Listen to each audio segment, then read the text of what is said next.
Have you ever felt utterly abandoned, left adrift in a world that suddenly turned hostile? Imagine being a teenager, barely on the cusp of adulthood, when the very people who are supposed to love and protect you, your own parents, simply vanish. They leave you in a foreign country, with no money, no support, and just a cruel note as a parting gift. It sounds like a nightmare, right? A twisted plot from a movie. Well, this is my story, and it's all too real. If you believe in karma, if you believe that what goes around comes around, then I want you to hit that subscribe button right now. And please, give this video a like. Because this story, this journey of betrayal and resilience, it's for everyone who's ever been knocked down but found the strength to rise. I know you're a good person, and that's why you're here. So please press subscribe, like the video, and tell me where you're watching from in the comments. I want to know who's with me on this. My name is Anya, and my life took a sharp, devastating turn when I was 17. My parents, Carol and Richard, decided we were going on a trip to Spain. They called it a reset, a chance for us to reconnect. To be honest, things had been strained at home. I was struggling in school, math was my nemesis, and I had a tendency to clash with, well, just about everyone. Carol painted me as moody, while Richard, true to his quiet nature, didn't offer much commentary at all. But when they presented me with those plane tickets, promising it would be just the three of us, no siblings, no work calls, I allowed myself a flicker of hope. Maybe, just maybe, this was their way of trying to fix things. The first few days in Spain were odd. There was this undercurrent of tension, but also moments of what felt like genuine connection. We strolled along the beaches, ate tapas in little cafes, and even visited some ancient ruins. I faked enthusiasm for the photos, plastering a smile on my face for social media. Mom even held my hand once while we were waiting in line for a boat tour. It was a small gesture, but it sparked a fragile ember of hope within me. Maybe, I thought, maybe we're actually going to start over. Then came the morning that shattered everything. It was our last day in Spain. We were supposed to fly back home. We had breakfast at the hotel, that bland buffet that all hotels seem to have. Carol was wearing her favorite red lipstick, the one she only wore for special occasions. Richard was buried behind a newspaper, sipping his usual black coffee, seemingly oblivious to everything around him. Just before we were about to check out, Mom turned to me, her voice light and casual. "We're just going to pop down the street to grab some souvenirs," she said. "We'll be back in 15 minutes. I barely looked up from my phone. I was in the middle of a text conversation with my best friend, Lena, who was, of course, asking for all the juicy details of this forced family fun time. An hour passed, then 2, then 4. Panic started to bubble up inside me. I went to the hotel staff, my voice trembling slightly, and asked if they'd seen my parents. The clerk at the front desk frowned, a look of confusion on his face. "Oh, the couple from room 302? They already checked out this morning," he said. My heart pounded in my chest. I rushed to our room, my key card suddenly useless. The room was empty. Our suitcases were gone. My passport, my phone charger, even my backpack, vanished. It was like I'd never existed. I frantically called their cell phones over and over, but it went straight to voicemail. My texts remained undelivered. I was pacing the sidewalk outside the hotel, tears streaming down my face, a knot of terror tightening in my stomach. A stranger stopped and asked if I was okay. The truth was I was far from okay. The next morning, I found myself at the American Embassy, desperate and running on no sleep. A woman in a crisp suit and with her hair pulled back so tightly it looked painful listened to my frantic story. She typed something into her computer, her fingers clicking away on the keyboard. The silence that followed felt like an eternity. Finally, she turned to me, her expression grave. "Your return flight was canceled. Your name is no longer listed on their health insurance or emergency contact information." I'm so sorry. The words hit me like a physical blow, stealing the air from my lungs. They hadn't just forgotten me. They had deliberately erased me. They hadn't left me behind. They had left me. That night, I walked back to the hotel lobby, clinging to a sliver of hope that there might be a note, a message, anything. But there was nothing. The only thing waiting for me was a small, folded piece of paper I found tucked into the pocket of my denim jacket. It was my mother's handwriting. 2 sentences, that was all it was. You're 17 now. Old enough to survive. No apology, no explanation, just those cold, dismissive words that cut me deeper than any knife. I sank to the ground behind some bushes outside a bakery, and I cried until I was gasping for breath. I had no idea how to get home. I didn't even know if I had a home anymore. In the distance, I could hear music drifting from a nearby cafe, maybe a wedding. Laughter, the clinking of glasses, the sounds of a family that still wanted to be together. I remember clutching my phone, staring at the last photo we'd taken together. My parents, smiling under some ancient archway, me standing awkwardly between them. We looked like a family. But the cracks had always been there. I just hadn't wanted to see them. Later, fragments of the past week resurfaced in my memory. My dad sitting on the porch, clutching a white envelope with the words "Final Notice" stamped in red. My mom pacing in the kitchen, her voice low but too loud to be casual. And one night, when they thought I was asleep, I overheard them arguing. "We can't take her with us," my mom had snapped. "She'll ruin everything. She's not a child anymore. She's barely holding it together, and so are we." I'd wanted to dismiss it as stress, a temporary outburst. But now, alone and abandoned in a foreign country, the truth was undeniable. They had planned this. They hadn't forgotten me. They had erased me. The first few nights were a blur of fear and exhaustion. I found a makeshift shelter behind that bakery. There was a metal trash bin that radiated a tiny bit of warmth, enough to keep the wind from completely freezing me. I curled up in my jacket, my arms wrapped tightly around my stomach, listening to the sounds of the city waking up, early morning deliveries, the clinking of bottles, the rumble of trucks, men shouting in a language I barely understood. I would count my breaths, anything to keep the sobs from overwhelming me. On the third morning, desperation drove me to do something I never thought I was capable of. I tried to steal a roll of bread that had been left out to cool by the bakery's back door. My fingers were numb, my mouth felt like sandpaper, and I was so focused on the bread that I didn't even hear the footsteps behind me until someone grabbed my wrist. I froze, my eyes wide with terror, expecting the police, deportation, some kind of official punishment. Instead, I found myself staring at a woman.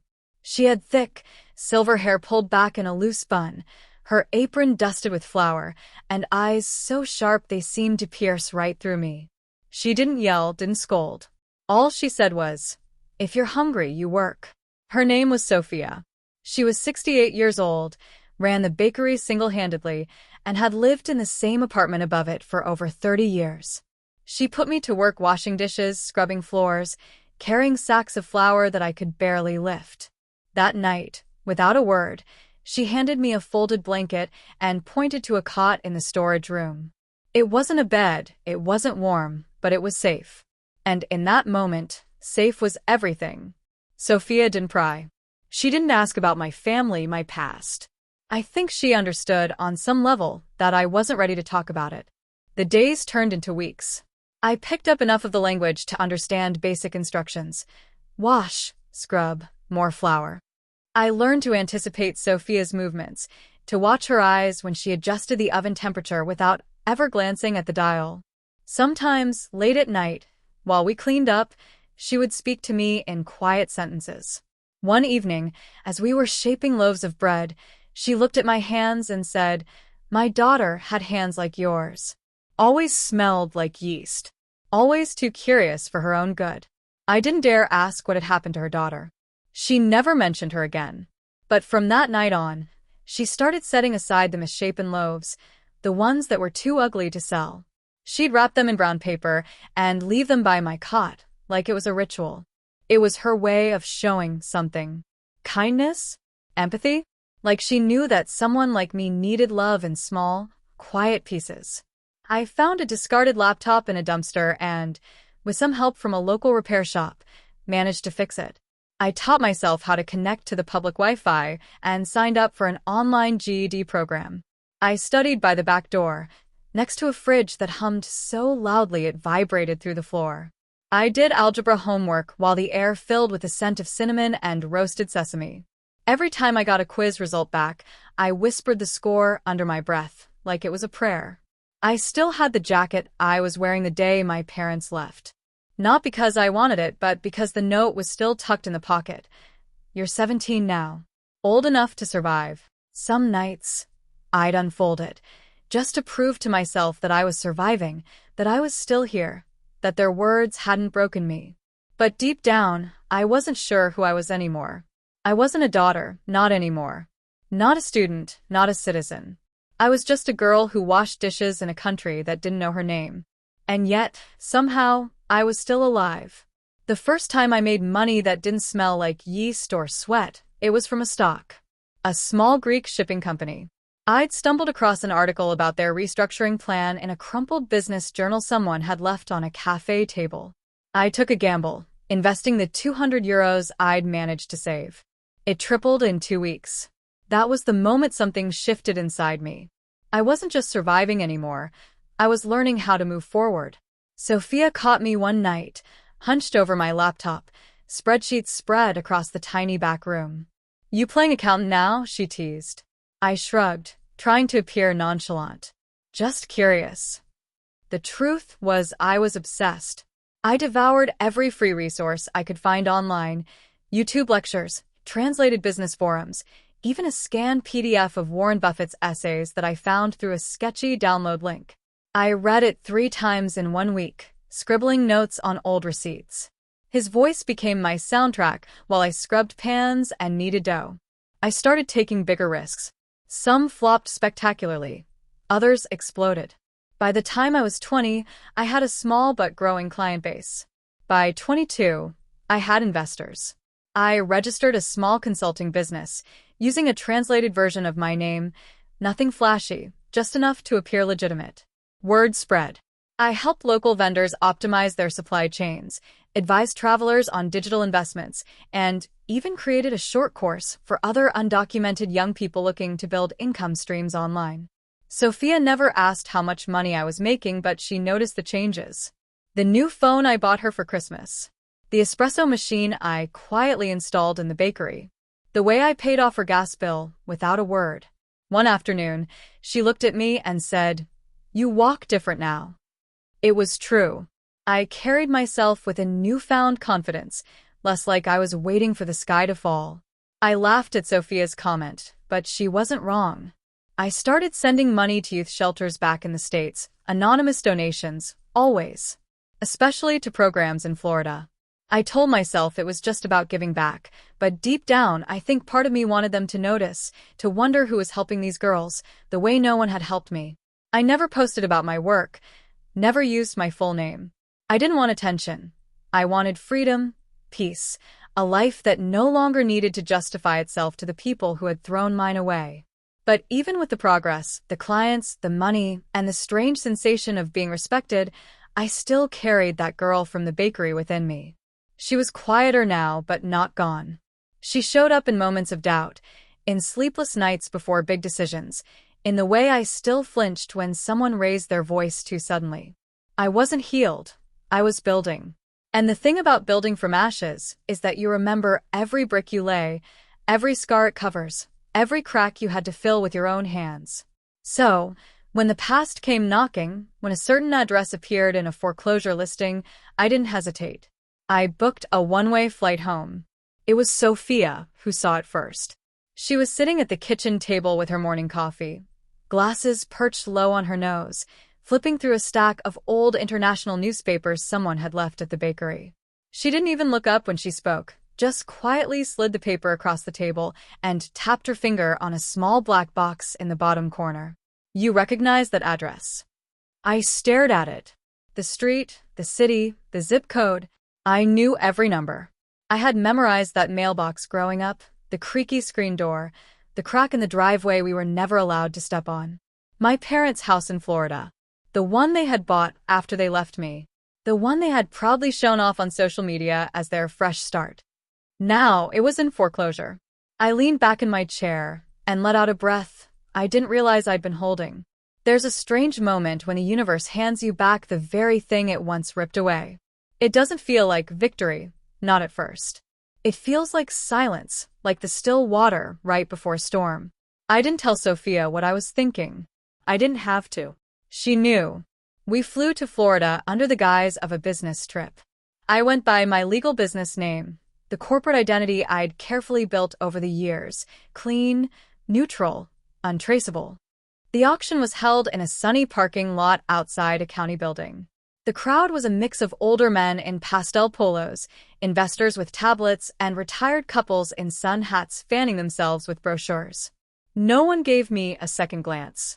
Sophia stood beside me, holding the bidder's card. I whispered the numbers in her ear, and she raised the card with a calm, practiced ease. No emotion, just business. The price climbed faster than I expected. Someone else wanted the house too, a man in khakis and boat shoes who kept squinting at us like we were in his way. Sophia didn't flinch. When the final bid landed and the gavel struck wood, the auctioneer's voice rang out. Sold to bidder 173. Sophia lowered the card slowly. We didn't celebrate. We didn't even look at each other. We just stood there as the auctioneer moved on, and I let the reality wash over me. I owned their house. Their living room, their kitchen, their master bedroom with the window that faced the street. Every inch of the life they had tried to build, without me, was now under my name. I didn't feel angry. I didn't feel triumphant. What I felt was something colder, sharper, control. A week later, they received the notice. Certified mail, legal jargon. 30 days. They must have stared at it in disbelief, not knowing who had bought the house, not knowing that the girl they had abandoned at 17 had just signed the deed on their future. And I wasn't done. They asked for a meeting. Their lawyer called Sophia, assuming she was the new owner, and said my parents were willing to negotiate. They wanted to speak directly to whoever had bought the house. I agreed. The meeting was set at a small, unassuming real estate office on the edge of town. Neutral territory. Private.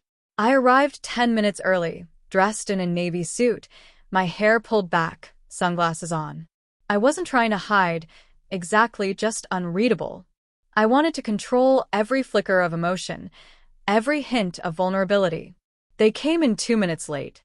Typical. Carol entered first, wearing a beige cardigan and oversized sunglasses, the kind meant to project an air of fragility. Richard trailed behind her, clutching a worn leather folder to his chest like it was a shield. They didn't recognize me. Not at first. They sat across the table, nodded stiffly, and waited. I didn't say a word. I simply reached up slowly and removed my sunglasses. The effect was immediate. My mother's face drained of color, leaving her skin pale and almost translucent. Her lips parted slightly, as if a word had become lodged in her throat. My father blinked twice, then looked down at his hands, the leather folder clutched even tighter. The silence stretched between us, thin and sharp enough to cut. You left me, I finally said, my voice steady and low. In a foreign country. With no money, no ID, no goodbye. My mother's hand twitched on the table. We thought you'd hate us less if we just disappeared, she stammered, her voice barely above a whisper. For a fleeting second, I saw something genuine in her eyes. Not regret, not remorse, but fear, maybe. Even a flicker of shame. But then, just as quickly, it hardened, that familiar wall she had always built around herself. You were impossible to live with, she continued, her voice gaining strength. Always dramatic, always fighting. We were drowning, Anya. You were dragging us down. I nodded once, slowly, deliberately. You were supposed to be the lifeboat, I said, my voice dangerously soft, not the ones who throw people overboard. My father still hadn't looked up. Say something, I urged him, my gaze fixed on him. Look at me, and say it wasn't your choice. He opened his mouth, closed it again. His knuckles turned white as his hands tightened around the folder. Your mother thought, he began. I don't care what she thought, I interrupted, my voice sharp. You didn't even try to stop her. You let her erase me. His voice, when it finally came, was dry and brittle, like dead leaves crunching underfoot. I didn't think you'd survive. I stood up, calm, controlled. Well, I did. And now I own the house you live in. My mother blinked once, a flicker of disbelief in her eyes. You're bluffing. I slid the signed deed across the table. Her hands hovered over it, trembling slightly. Sophia stepped into the room from the hallway, clipboard in hand, her face unreadable. She nodded at them, professional and cold. We'll need the keys within 30 days, she said. You'll receive the official move-out timeline tomorrow. My mother looked back and forth between us, as if she were waking up from a nightmare. You can't do this, she pleaded, her voice rising. We're your parents. I stared at her, my expression unwavering. No. You were my parents, and you made your decision. She started to cry. Not real tears, not at first. It was the performance she'd always relied on when things got messy, the fragile, wounded mother act. But I didn't flinch. Sophia placed a small envelope in front of her. These are the legal instructions, she said, her voice firm. We suggest you read them thoroughly. My father still hadn't spoken, his eyes glassy and distant. But I didn't feel sorry for him. Not anymore. I turned to leave. Wait, my mother said, her voice desperate. Why now? After all these years? I paused at the door, turning back to face them one last time. Because I needed to see your faces when you realized I didn't need you to come back, I said, my voice clear and strong. I just needed you to know I came back. And then I walked out. They retaliated, of course. They posted about me online, twisting the narrative, painting themselves as the victims. They called me a liar, said I was brainwashed, claimed I'd shown up out of nowhere, heartless and vindictive, and stole their home. I didn't respond. I refused to engage. Sophia asked if I'd seen the posts. I had. I just shrugged. I'm too busy building something real, I told her. We set about transforming the house. Within 4 months, it was unrecognizable. The faded yellow siding got a fresh coat of paint. The cracked tile in the kitchen was replaced with warm, soft oak laminate. We tore down the old Live, Laugh, Love signs and replaced them with shelves overflowing with books, framed photographs, and soft blankets folded on every chair. We turned their master bedroom, the place where they had conceived of leaving me, into a shared dorm space. 2 sets of bunk beds, new mattresses, lavender pillows, and a lockbox for each girl to store her own things. Sophia called it the second door, because, as she said, for some, the first one never opened. Sophia started teaching again, baking classes every Wednesday. Her students were girls like me, too young to be alone, too old to be anyone's responsibility. She taught them how to knead dough, how to trust their own hands, how to fail without giving up. We hosted our first open house in spring. 6 girls showed up that week. 2 were silent and withdrawn. 1 wouldn't make eye contact. Another cried when we gave her clean socks. Sophia just smiled, her eyes filled with a quiet understanding. Let them breathe, she said. The rest comes later. That night, I stood in what used to be my parents' backyard. The air smelled like warm sugar and lemon soap. The porch light was soft and golden, casting a welcoming glow. Inside, someone was playing music through a cracked phone speaker. Laughter drifted out the window. Real laughter, loud and unapologetic. Sophia stepped beside me, holding a mug of tea. Still feel like you don't have a home? She asked, her voice gentle. I looked around. I saw light in every window, shoes by the door, a girl brushing her hair in the hallway mirror, another curled up asleep on the couch, a book resting on her chest. And I knew. This isn't just a home, I said, my voice thick with emotion. It's where we all begin again. If you think this is wild so far, just wait until you hear what I said when they begged me for mercy. Hit subscribe, turn on the bell, and let's dive into this story of betrayal, survival, and the comeback they never saw coming. The aftermath of evicting my parents was complicated. It wasn't the clean, decisive victory I might have imagined in my darker moments. It was messy, emotionally draining, and it forced me to confront the lingering wounds I thought I'd buried. Initially, there was the anger, the shock, the sheer disbelief on their part. My mother bombarded Sophia with increasingly frantic phone calls, leaving tearful voicemails that ranged from pleading to accusatory. Richard, true to form, remained largely silent, a ghost in the background of my mother's emotional storm. Then came the attempts at manipulation. Carol tried to pull every string she could think of.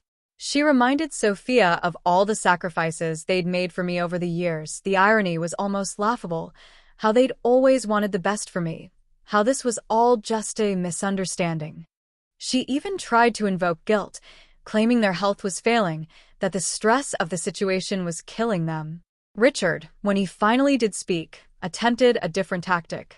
He appealed to my sense of family, reminding me of the good old days, the shared memories, the blood bond that supposedly transcended everything. He spoke of forgiveness and reconciliation, words that felt hollow and empty, given their past actions. But their efforts were in vain. Sophia, bless her, was a rock. She fielded their calls with unwavering professionalism, reiterating the legal facts, refusing to be drawn into their emotional games. And I remained detached, observing their desperation with a strange mix of detachment and weary resignation. Then came the begging. It started subtly, with my mother's tearful phone calls escalating into direct pleas for mercy. She begged Sophia to convince me to reconsider, to show compassion to my own parents. Richard, his pride finally broken, sent me a long, rambling email filled with apologies and promises of change. He even confessed that leaving me had been Carol's idea, that he had been powerless to stop her. The hypocrisy of it all was staggering. The same people who had so coldly abandoned me, who had declared me old enough to survive, without a second thought, were now groveling for my compassion, invoking the very family ties they had so casually severed. It was during this period that Sophia gave me some of the most valuable advice. "Anya," she said, her voice gentle but firm, "they are trying to rewrite the past. They want you to believe they are victims now, that you owe them something. But you owe them nothing. You have already given them more than they deserved." Her words resonated deeply. I realized that my parents weren't just trying to reclaim their house. They were trying to reclaim control, to rewrite the narrative of our relationship, to absolve themselves of guilt. And I refused to let them. So, when they finally managed to corner me, to arrange a face-to-face meeting under the guise of mediation, I was prepared. I met them in a neutral location, a quiet cafe far from the bustle of the city, my expression carefully composed. They looked diminished. The confident, almost arrogant couple I remembered was replaced by two people who seemed smaller, frilier, their faces etched with worry and regret. My mother's eyes were red and swollen, and Richard's shoulders were slumped with defeat. They launched into their pleas almost immediately, their words tumbling over each other in a desperate attempt to sway me. They spoke of financial ruin, of their inability to find another place to live, of the shame and humiliation they were experiencing. And then, finally, my mother uttered the words that truly revealed the depth of their self-deception. "Anya," she said, her voice trembling, "we're your parents. You can't do this to us. You can't leave us with nothing." It was in that moment that I knew what I had to say. I took a deep breath, met their gaze steadily, and spoke with a quiet resolve that surprised even myself. "You're right," I said. "I can't leave you with nothing, because you already did that to me." The words hung in the air, heavy with the weight of the past. The color drained from their faces, and the silence that followed was profound. It was a silence that spoke volumes, a silence that acknowledged the truth they had been so desperately trying to avoid. I continued, my voice firm but devoid of anger. "You left me with nothing in a foreign country. No money, no support, no explanation. You abandoned me and forced me to build a life from scratch. And I did it. I survived. I thrived. And now," I paused, letting my gaze sweep over them. "Now I'm offering you the same opportunity." They stared at me, their expressions a mixture of confusion and disbelief. What do you mean?" my father stammered. "I mean," I said, that I'm not going to leave you destitute. I'm not going to force you onto the streets. I'm going to give you a chance to start over, just like you gave me. I reached into my bag and pulled out 2 envelopes. I placed one in front of each of them. Inside, I explained, is enough money to cover your living expenses for the next 6 months. It's not a fortune, but it's enough to get you back on your feet. My mother's eyes widened. Why would you do this? She asked, her voice filled with suspicion. Because, I said, I'm not like you. I'm not going to perpetuate the cycle of pain and abandonment. I'm going to break it. I stood up, signaling the end of the conversation.